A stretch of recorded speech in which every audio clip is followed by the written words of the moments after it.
All right. So this next domain is the security operations domain.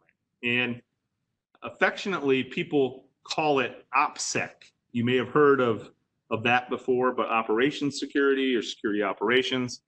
And to me, this is a really cool domain because there's a lot of topics that you're probably pretty familiar with already. And let's go ahead and just jump right in and begin the fantastic dialogues that you guys have been providing me in the chat window of security operations. So this one is one that you'll start to see many of the topics that we've talked about already are showing up again. And it's kind of neat if you think about it, because when we went through, I think it was the Fort Knox exercise earlier on in the week, practical exercise, we talked about coming up with a plan that you could delay, deter, detect different events from happening. And in that case, it was protecting the pile of gold. So same sort of sense here with operations security. And whenever you go in and begin to plan the operations security, you need to make sure that you're going in and doing your due diligence to have continual maintenance on your networked environment, but also your physical security environment, where you can do activities to prevent things from happening on a day-to-day basis, a week-to-week basis, quarterly, semi-annually, regularly is the best question there, or the best practice right there.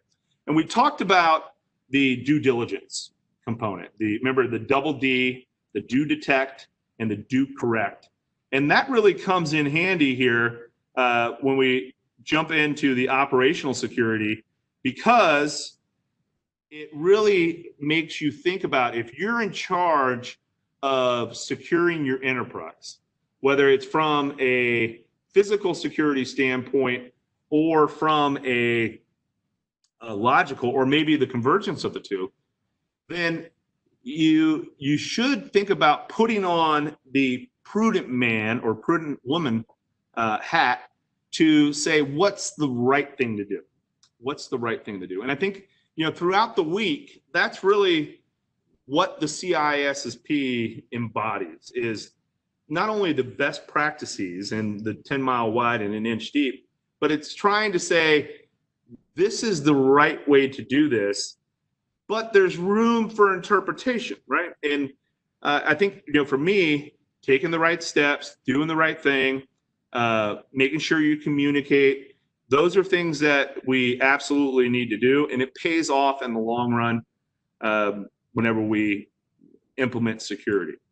So we talked a little bit about some of the approaches in the past, like the onion approach, or the layers of the onion.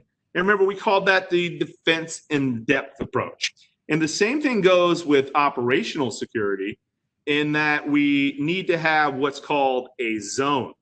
And these zones could be related back to that concept of the crime prevention through environmental design, kind of trying to tie in concepts that we've already talked about. The CPTED, if you recall, I drew the Walmart and the big stadium where we try to make people do things. And these zones really come in handy whenever we're trying to do best practice for implementing security. So putting things like sidewalks in, or lights, maybe landscaping, bollards out in front. Not to be Debbie Downer or anything, but after the Oklahoma City bombings, every federal building has to have a bollard in front of it now, or it practices bollards in front of it. Doesn't let big rental trucks with fertilizer pull up in front of it. And we practice security by implementing controls, and one way is to have these different zones, quote unquote security zones. These zones can be controlled zones, they can be restricted zones, they can be public zones, or sensitive zones. And if you think about it, or at least when I think about it, it really makes sense. So let me share this with you over here in the context that we were just talking about. These security zones that we just meant is the security zone and the access control should be related into meaningful areas that are next to each other. So, the public zone, usually what we see is that's right up near the front.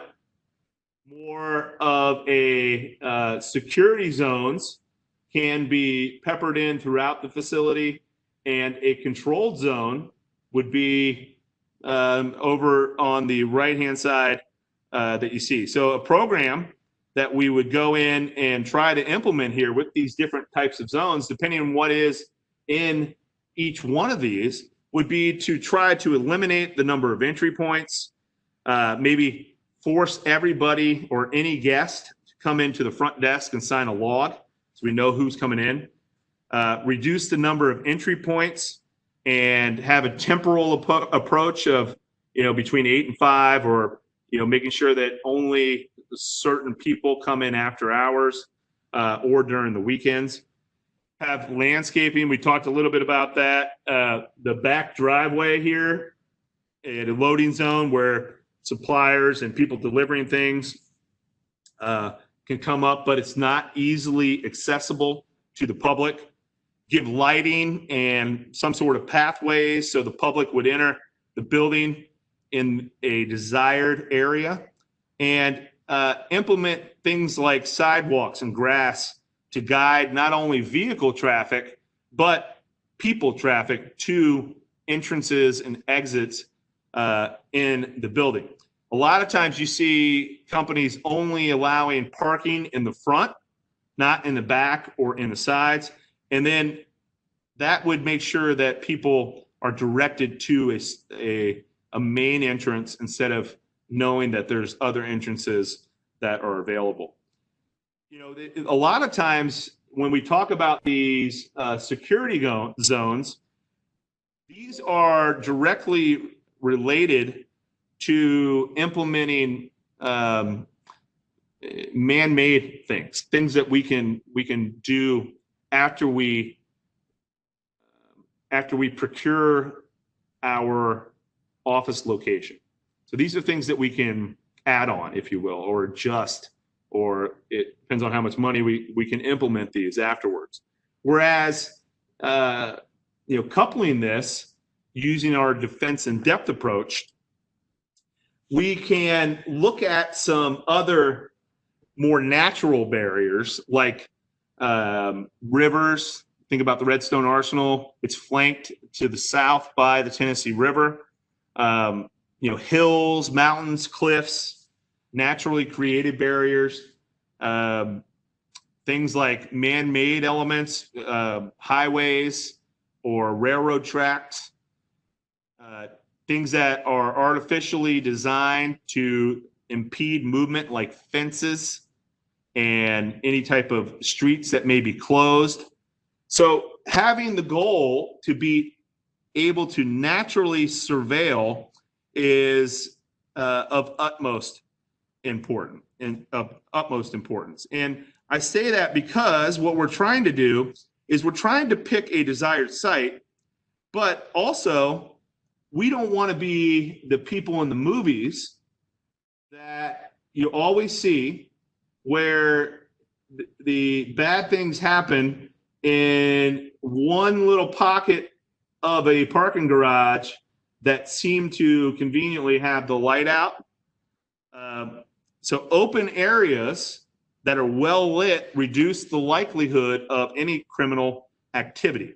And because of that, we want to make sure that we are designing our infrastructure, our security programs accordingly. And so, if we're building out different zones within our organization. We need to consider having the walls go all the way up through the ceiling to the roof, if it's a restricted area or a classified area, or whatever governance that we are being directed by the particular customer. Having backups to power and multiple ways that we can have power distributed. In addition, things like having backups for the comms that we have. Maybe we have, a T1 connection or a fiber connection coming in, and then we have a backup of a DSL. Just to give you a couple of examples, not saying people do things like that, but having maybe one vendor that is our primary solution, and then another vendor if that primary goes out, and we can just hot swap with a simple switch, or it can be automated. So we want to make sure that we pay attention to that and spend time investing in countermeasures to those threats, and to make sure that we address what would we do if we had a particular threat. And I mention that because the most important thing that you will see on the exam, you'll probably have one question on the exam about human life safety and being able to protect your employees, but anybody that's in the building. That's very, very important. I remember back in March, I think it was early March, we did a tabletop exercise over at the Jackson Center. And I think a few of you, or maybe a couple of you, attended. Maybe you had some colleagues that attended as well. But we had a good time. We had Department of Homeland Security come over from Atlanta and brought in DCSA to talk about certain things that they do. And one of our partners came in, Summit 7 Systems, and we had them present as well. So I mentioned that because at that time we were talking about the COVID-19, and we gave an exercise in there. Anybody that was there could recall, we gave an exercise in there that basically said, what happens at that time? What happens if this comes to the United States? Because we were still, thinking about, hey, we may not be affected back in early March when we were doing it. And so it was good for us to go as, a quorum of experts, cybersecurity experts in the room, to talk about that ahead of time so we could exercise what if scenario. And hopefully people that attended that were able to take what they learned and go back and prepared for the inevitable that was coming down the pipe. So keep that in mind as you're going through and identifying the different threats that are out there. If there is an incident, so with OPSEC, if we have any type of incident, then we need to have some sort of incident response policy. And we need to figure out a way that we can support different investigations. This is something that is really neat. If you've never looked into this before, you should take a peek at it. And I mean specifically forensics and anything dealing with supporting investigations and being able to take things forensically from a computing device. The question is, when do you actually bring in law enforcement? And the guidance that usually you hear is that you want to keep things internal until some law is broken. And so if an actual law is not broken, then we don't necessarily want to bring in the fuzz. And I mean that because if somebody's violating a corporate policy, but not breaking a law, criminal law, then we don't need to call law enforcement. Whereas if somebody's using our resources to share kiddie porn or do things that are terrorist attacks on our networks, absolutely we want to bring in the cops. And because of that, you can make a decision on whether or not you should call in the police to handle a security breach. Now, if you're dealing with the DoD networks and you have DoD projects and there's a breach in one of your projects, then with DFARS, you are required to, within 72 hours, report that to the DIBnet. So that's not necessarily law enforcement per se, but you need to make an event and report that. So digital forensics is a synonym for all terms in the arena of collecting evidence and forensics, whereas digital evidence is forensic computer results that are network or code-based. And so there is a slight distinction between those two. A lot of times what we see is the digital evidence needs to adhere to what is called the MOM factor. The MOM factor.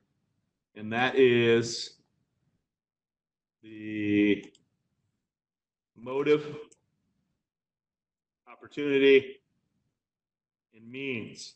Now, I can think about, I think it was in 1993 when I was watching TV and I see a white Bronco heading to Tijuana. And I think to myself that how were they not able to prove motive, opportunity, and means there? But I guess if the glove didn't fit, then you had to acquit, right? But a lot of times that's what we try to do with these investigations. Did the person have motive? Did they have opportunity? Did they have means? And that really is systemic from a root cause analysis. So we will go in, we'll try to find where did it come from and how was it handled, and basically who, what, when, where, why, and how, and see if we can put together the puzzle to figure out the place that it initiated from, the point of demarcation. We were doing we had a customer who had a ransomware attack, and this is a fairly large customer, and we got called in on the weekend to help out with this, and so we were doing some investigations on it and looking at event logs and things that happened, and built back a timeline to basically try to reverse engineer when something happened on the network. And we were able to, through just some forensics analysis, put together a timeline of when the attack started, which machine it was successful on, and how they enumerated the network to pass that particular ransomware in to everybody that was, or every asset that was infected on that network. So it definitely comes in handy, and you should be made aware of the differences in procedures and evidence gathering. So some of the things to think about here, whenever we're talking about investigation types, are, like I already mentioned, the operational, maybe a civil, but one of the things that I want to talk about here, a couple of things, is the criminal side of the house. And I mention that because there's two cases that I think about here that, and we could probably come up with a dozen others, but the first one that I think about is, I don't even know if I'm spelling this correctly, Jared Fogle. And then the second one that I think about is Aaron Hernandez. And I mentioned these two because if you recall, or maybe you don't, Jared was the subway dude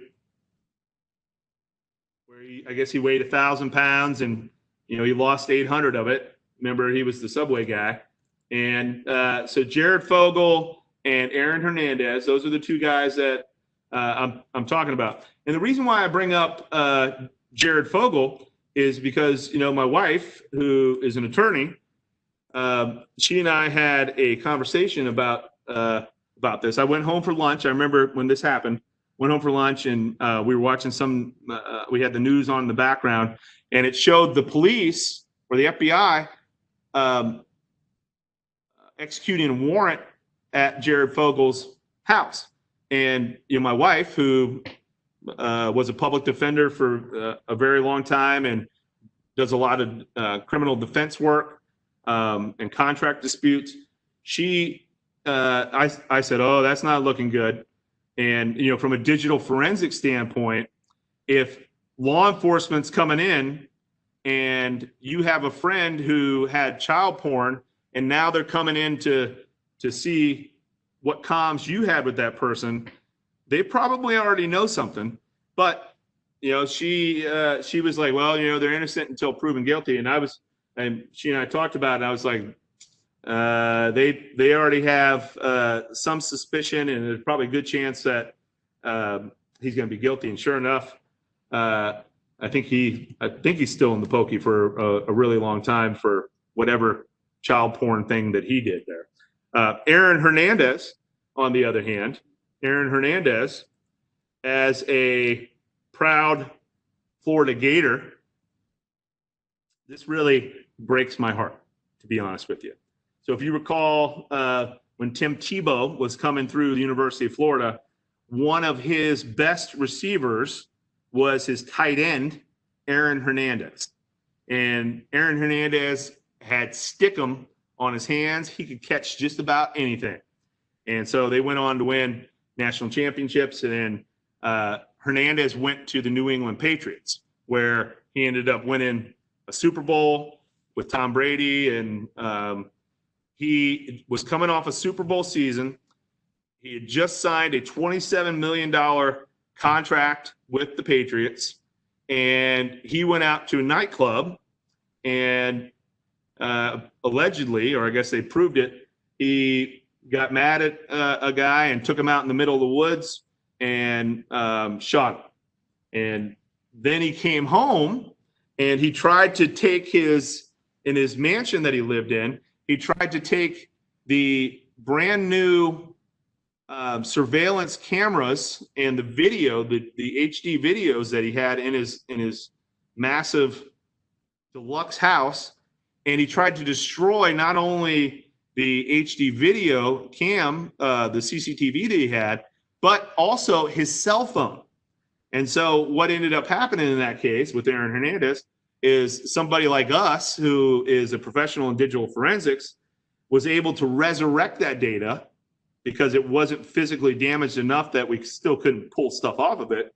And because of that, they were able to electronically discover and admit certain things in the court to show him that, in fact, that he was in a location at a given time and that he is shown leaving his house with a weapon at a certain time in the evening, that the timeline was built, basically saying that he did it. And we see this more and more and more and more with investigations that are coming in all the time, not to eliminate the last election with emails, with Facebook stuff that was going on, both on Democrat and Republican, and then things that were happening with Russia. So we see the digital evidence continuing to fester, and it some people are becoming quite creative with the way that they do things. So when you're practicing operational security, we want to make sure that not only do we have the policies in place, we have the physical security, but we also have ways that we can monitor our employees. And anything coming in and going out, we want to be able to continuously monitor that, have some sort of SIM device, SEIM or SIEM, sorry, where it's the security information and event management. A lot of times you'll see people use something like Splunk or another tool that essentially correlates all those events and gives you a nice clean dashboard that is kind of sexy to look at.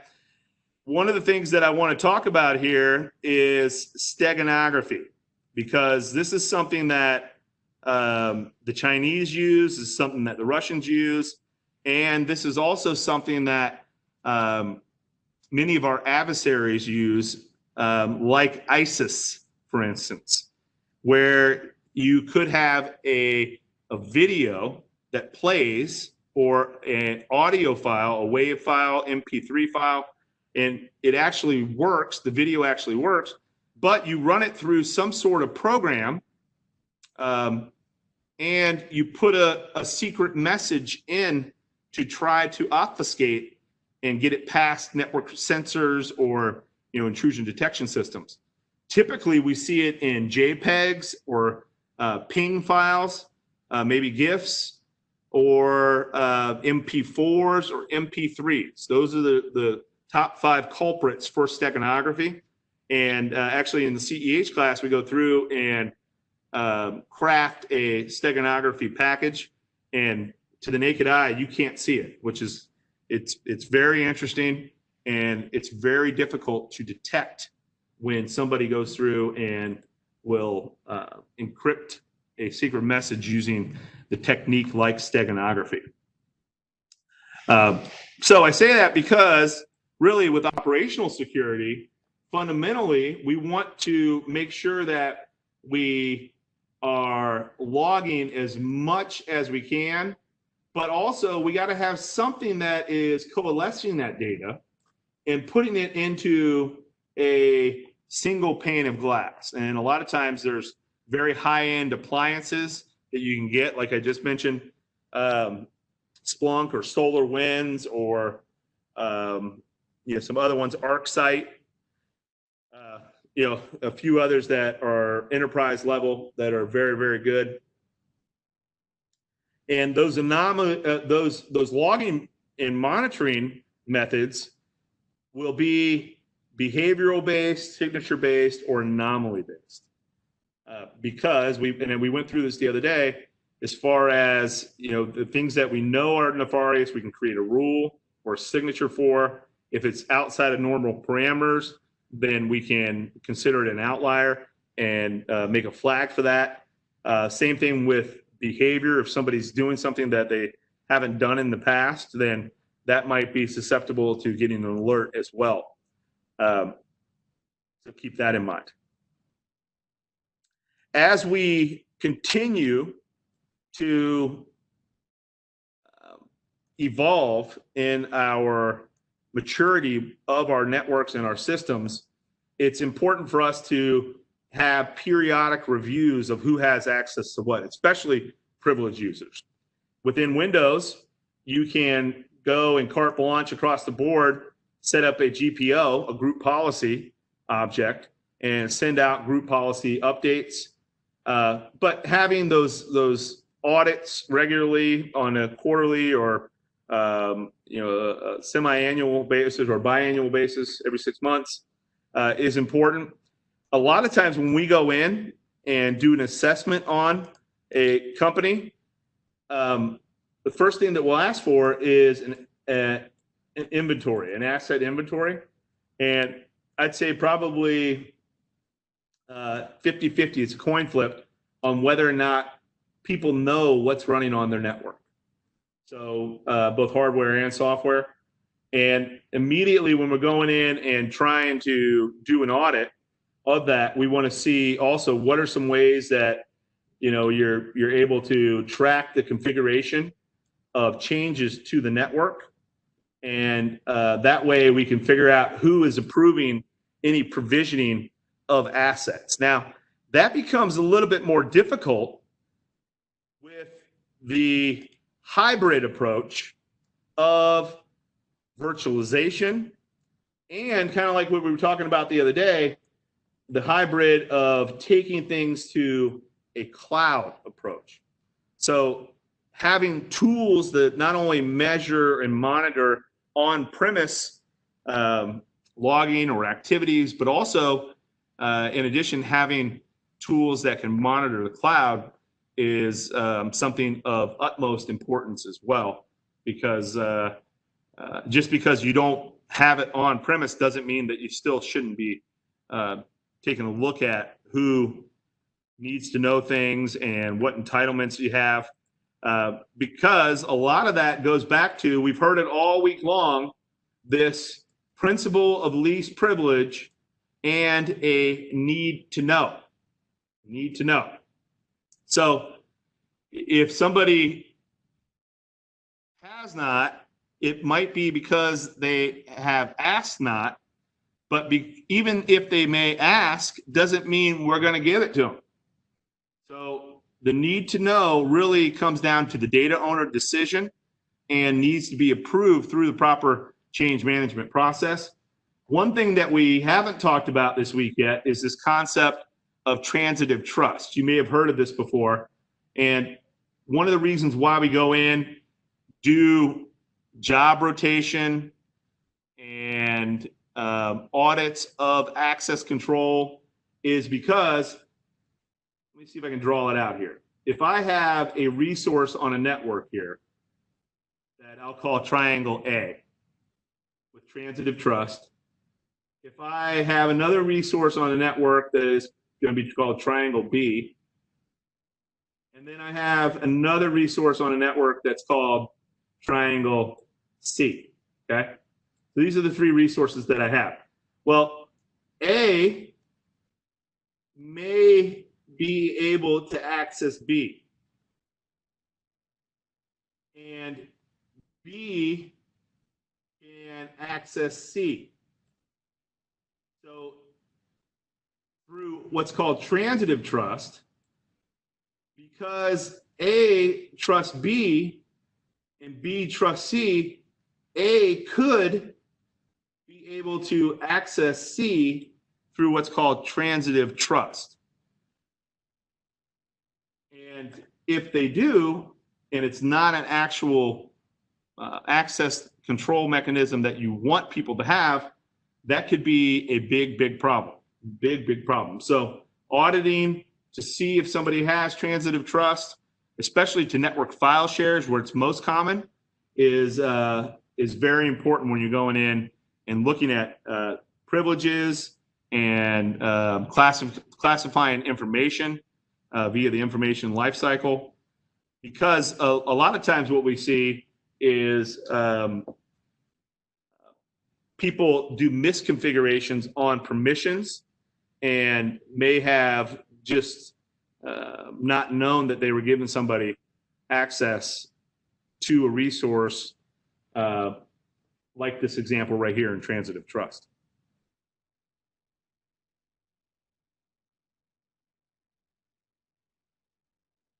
I think we already talked a little bit about that right there.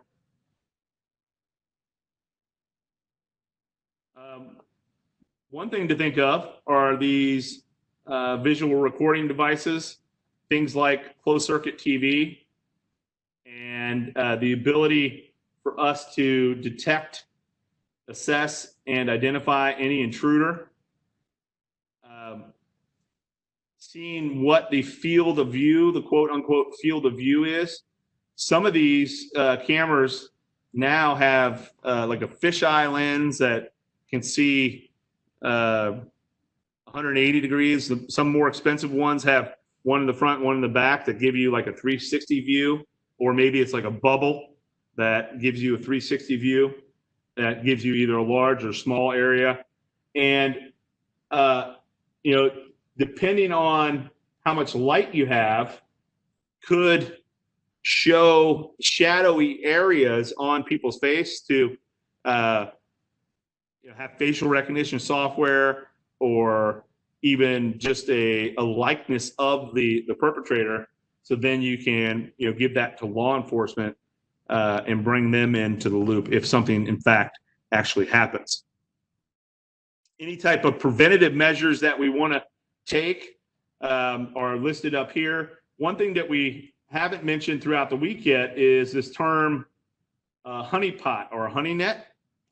And the old saying or the old adage that you say, you catch more flies with honey.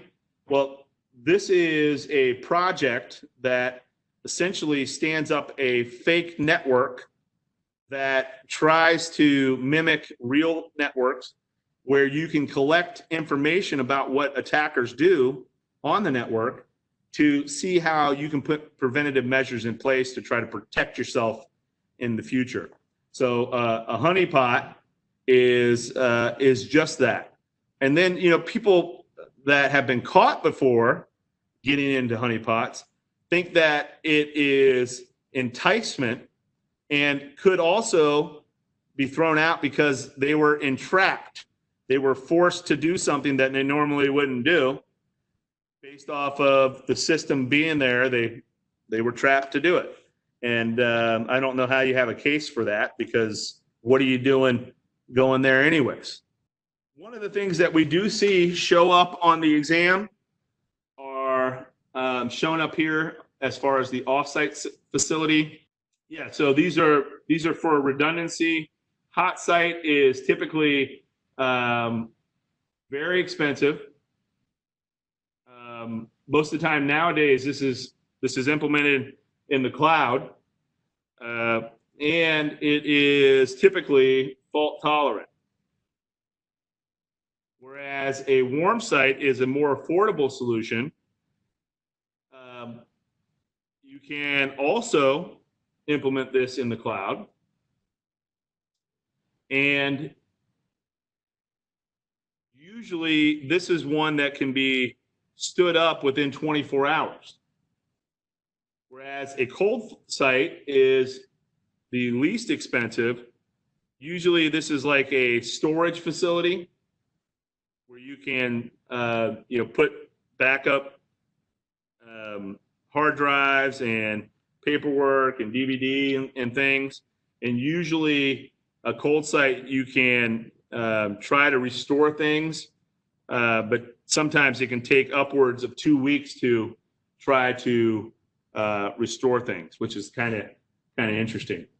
One thing that we typically will see, if you're not using a cloud environment, is to have what's called a offsite facility that's called a geographically disparate, I think I'm spelling that correctly, offsite facility. So what does that mean? Geographically disparate offsite facility. A hurricane in Florida, an earthquake in California, a tornado here. So geographically disparate would mean that your offsite facility should be somewhere far enough away, usually at least 4 hours away from where you're at, by a car, 4 hours by car. So where you will not be affected, or you should not be affected by the same natural disaster. So if power outage happens at your facility, somewhere 4 hours away, they may not have a power outage at all. So you can flip the switch, have that redundant backup, go to that geographic disparate offsite facility, and that works very well, very well. Some of the things that you probably should know for purposes of your exam are the different types of backups. So let's just talk about these. For contingency planning purposes, you want to try to have preventative measures that you put in place where you can have different types of backups. that are able to be restored as needed.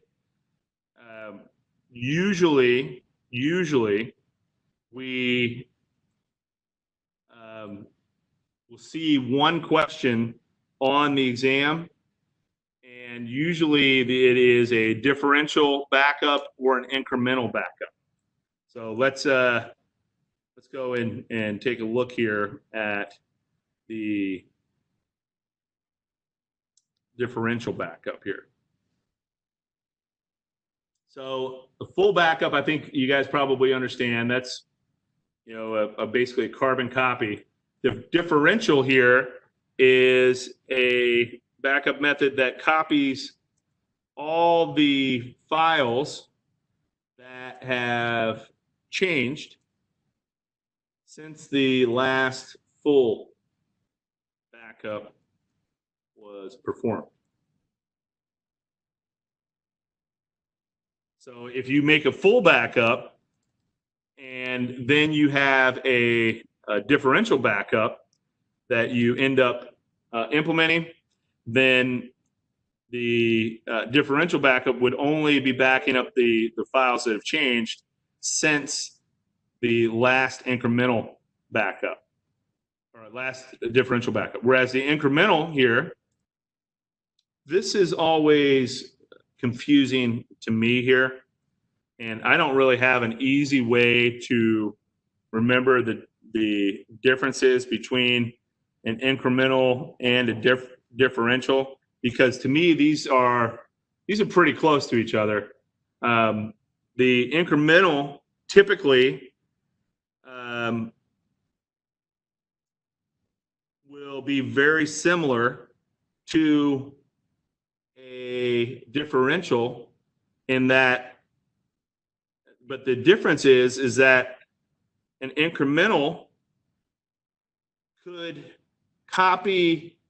gives you a copy of all the files since either the differential was done or the full. So you can put it into the process to allow you to create a copy either from a full backup of the different things that have changed or the things that have changed from a differential. And I don't have a better definition than that right there. I don't know if you guys, anybody in there that's a backup wizard, you want to chime in, feel free to. I don't really have any additional things that I want to say about that. Anybody want to chime in?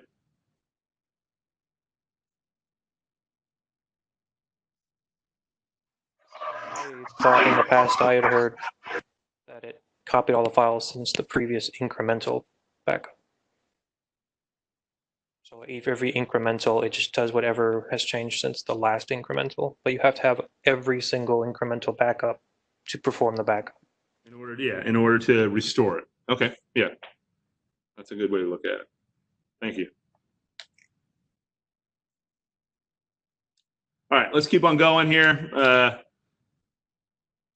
So there are some different incidents here with operational security that we need to be aware of, and especially when we're talking about disaster recovery. And really to know when do we actually push the button. So how do you know when to call a catastrophe or disaster a disaster? Just give me 1 second here.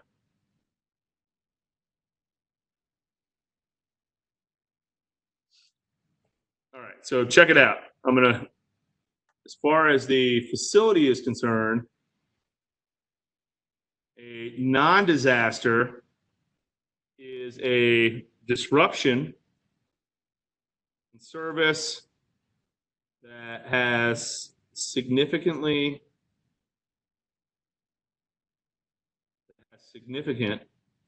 but limited impact on the conduct of business at a facility. So that's going to be a non-disaster.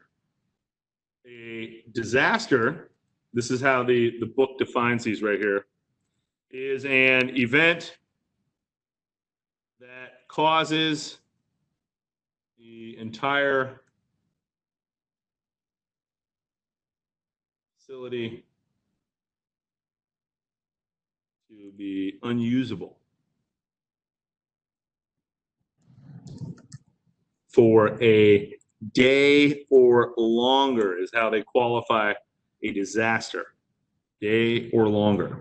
Whereas a catastrophe is a major disruption that destroys the facility altogether. So that's the qualifiers between these right here. The catastrophe requires both a short-term and a long-term solution. The disaster would probably require an alternate site, and a non-disaster might be things like hardware, software, or maybe a hack. Those are different things to think of when you're going in and trying to learn some of these things. A couple of things left that I want to talk about. One is a business continuity plan. In the DoD, we usually will call this a continuity of operations. And this is typically what we see for ISC squared, is a business continuity plan, BCP. And it has a structured approach where you have the project initiation, the business impact analysis, and then you have to get into a recovery strategy, try to design and develop, implement it, testing, and then continuing maintenance. So I want to circle this one right here because the continual maintenance is something that a lot of people don't understand. When you develop or you spend money to develop a business continuity plan, it's only going to be as good as the last time you tested it. And so, trying to invoke it regularly, even if it's just a simple read-through test and not like a structured walkthrough test or a full connectivity test, to continually try to improve it and continually try to maintain it, make sure everybody's aware. It's really a full-time job within an organization or enterprise. And that's important because we want to make sure that we can figure out how do we determine when we can push the button and exercise that business continuity plan. If there are any of the factors that are listed up here, danger to human life, national security, to the facility, critical systems, any type of downtime, those are all things that we need to make sure we've hashed out with people in the organization, figure out what are we going to do if this happens. And because of that, we need to establish goals for any of the tasks that we have with this business continuity plan. And those goals should be defined to direct any type of allocation of resources and tasks necessary to complete them. I think about the tornadoes that came through April of 2011, and some of the continuity of operations that came into play there. We really needed to figure out, who was responsible for what, who was on the phone tree. Do we have things backed up? Is there somebody else on the bench that we could get to help out if somebody is either injured or not capable of assisting? Maybe they lost power. or something along those lines. But once those goals are set, we need to provide a guide to the actual development of the plans themselves. And the goals of those should be established to keep everyone on track and make sure that our efforts pay off in the long run. So who has the responsibility? Who has the ultimate authority? What priorities do we have? And then how are we going to implement and test? And so typically, each one of these goals are established so everyone knows the ultimate objectives. In times of crisis, we need to know who's got the authority. And teamwork is very important. A team does better than any one person would do. And having leaders that can direct or give authority really comes in handy and increases any type of cooperation that we may need to get the job done. So the priorities and knowing what is extremely important for us, because if we need to live a week or two without our facility, what is that scenario look like? What efforts are the most useful? How do we focus on those? What are the priorities of systems? What are critical systems? What are sensitive systems? And then finally, are we going to write everything down? If so, are people going to read that? Do we need to do other things and put the plan in action and actually test it out to see if it works? I remember we were doing a business continuity test before hurricane season at a company I worked for down in Florida. And the test was on a weekend where we would switch our operations up to Detroit. So we went from Tampa up to Detroit, geographically dispersed location. And when we did that, we found the first time that we did it, it was a complete and utter failure, right on our face. We fell right on our face. And at first I was thinking that, oh man, we had egg in our face and, you know, we're going to get in trouble and all of that jazz.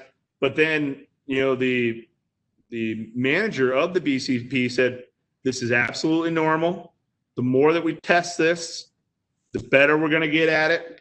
And so over the course of the next, 18 months, we started to work out the kinks. And finally, at the end of, my availability to help with that project, we had it like a well-oiled machine where it basically flipping a switch and everything was moving offsite and fully operational, fault tolerant, and it was kind of magical, to be honest with you. So that's business continuity and disaster recovery. All right, so I think the last thing I want to talk about here, are some of these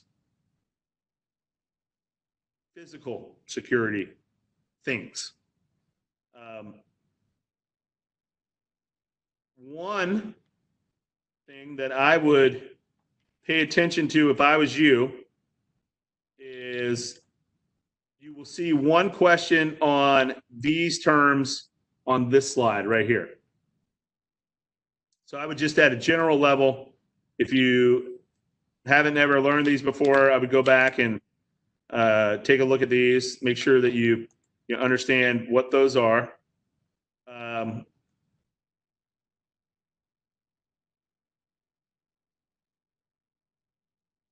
And then the last thing that typically you have one question on your exam are the fire suppression methods. So I want to talk about this and then we'll open it up for any questions. So let me do this real quick. All right, so when we talk about fire suppression, it's the use of some sort of suppression agent to try to put out the fire. Normally, people use handheld fire extinguishers or portable extinguishers. Some people can use automated sprinkler systems or maybe CO2, but the fire suppression and the different types of fire suppression usually shows up on your exam. So I want to make sure that we talk about this and I teach you a way that is easy to remember. So there is a nice little table here in your book that you can refer to at your convenience here. And I would encourage you to do that. I'm going to put that over here right now. But typically what we see is there is a way for us to try to remember this. So class A are common combustibles, things like wood products, paper, laminates, and then the suppression methods. Type B is liquid, any type of gas or coolants. C is electrical and wires and electronics. D are combustibles, combustible metals, and some of the different elements of the fire like magnesium, sodium, potassium. So the suppression methods here for wood products, paper, and laminates, common combustibles, is water and foam. For liquid fires, type B, you can suppress it using gas, CO2, foam, and dry powders. Don't want to put water on that. Electrical, usually gas, CO2, and dry powders is what we say. And then combustible metals, there's dry powder. So you can check that out in your book. And at a high level, I would definitely try to know what the suppression method is for each one of those. So let me give you an easy way, or at least I think it's an easy way, that you can remember this. All right, so type A are common combustibles and wood products, paper, and laminate. So easy way for me to remember this is things that turn to ash, like wood or paper.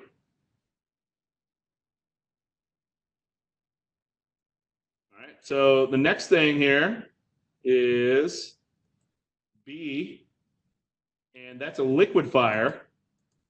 The way that I was taught to remember this is that liquid would run down to the basement.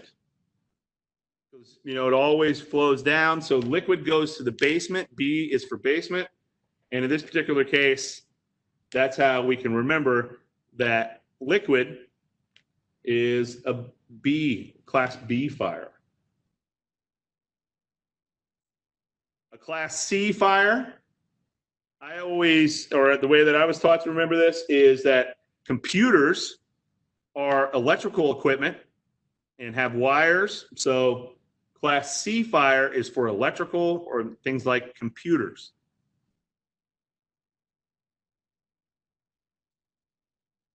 Class D fire is metals, and metals can dent.